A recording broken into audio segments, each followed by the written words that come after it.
Hey, what's going on guys? YouTube here, back with another video. So have you ever been in one of those situations where you're playing your Atlantean deck on Dueling Network, as you do? You start off with 2 Dragoons in your opening hand and an ABYSSMEGALO, and you're like, this is amazing. You discard both Dragoons for ABYSSMEGALO, you plus like crazy, but you can't quite win the duel within 3 or 4 turns. The game starts to slow down, and you're saying to yourself, I would really like those Atlantean Dragoons to be back in my hand to use again. There is a card out there to do that. It isn't nearly as good as Salvage, but it is certainly worth a try. Okay, so here it is, Aquamirror Cycle. As the name suggests, it was designed for Gishki decks and any deck that revolved around the Aquamirror ritual spell card. Also, it's from Galactic Overlord and it's a common, so whoever said commons were shit is an idiot.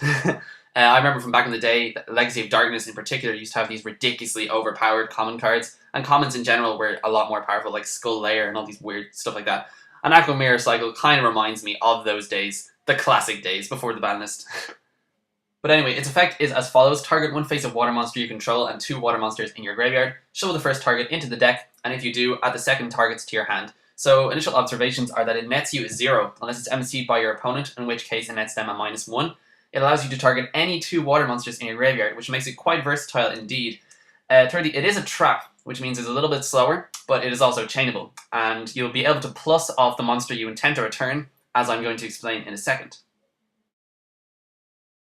So this is what I use it with anyway, ABYSSPHERE. So you use ABYSSPHERE to bring out any Mermail monster, more than likely Mermail ABYSSLENDA.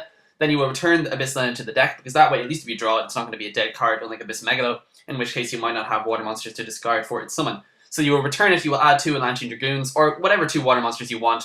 More than likely monsters that can't be salvaged, because you are more than likely going to draw into your salvages, and you'll just be able to use them anyway to bring those monsters back.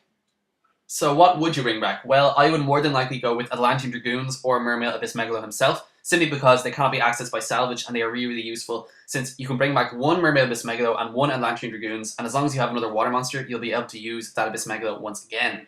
I also like using it to bring back Abyss Pike and Atlantean Dragoons to my hand, since you +1 off the effect of Abyss Pike if you discard Atlantean Dragoons, which means that technically you also +1 off the effect of Aquamirror Cycle, since you would not have been able to access those cards had you not had the card face down. And it goes without saying that every monster that is accessible by salvage is also accessible by this card.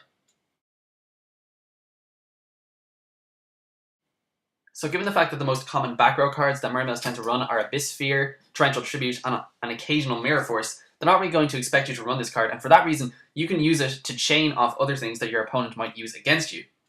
So if you're worried about ABYSSLENDA or Abyss Pike or ABYSSMEGALO getting hit by Bottomless Trap Hole or Dimensional Prison, perhaps the effect of a Chaos Sorcerer or a Master HYPERION, or some other monster that can remove your ABYSSLENDAs or your other monsters from play, then you can chain Aquamirror Cycle, put it back in the deck, and at least it won't be gone for good. Secondly, and for those who know the deck, the opponent will rarely blind MST against Mermails, because they might end up hitting an ABYSSPHERE, in which case the Mermail player would actually plus off that effect, particularly if they special summon an Abyss Pike from the deck with ABYSSLENDA's effect. What this basically means is that the probability is slightly lessened that your opponent will blind MST this card, meaning that if you're worried about the fact that it's a trap and it's a little bit slower, it will probably survive until the next turn, in which case you can chain it off stuff that your opponent uses.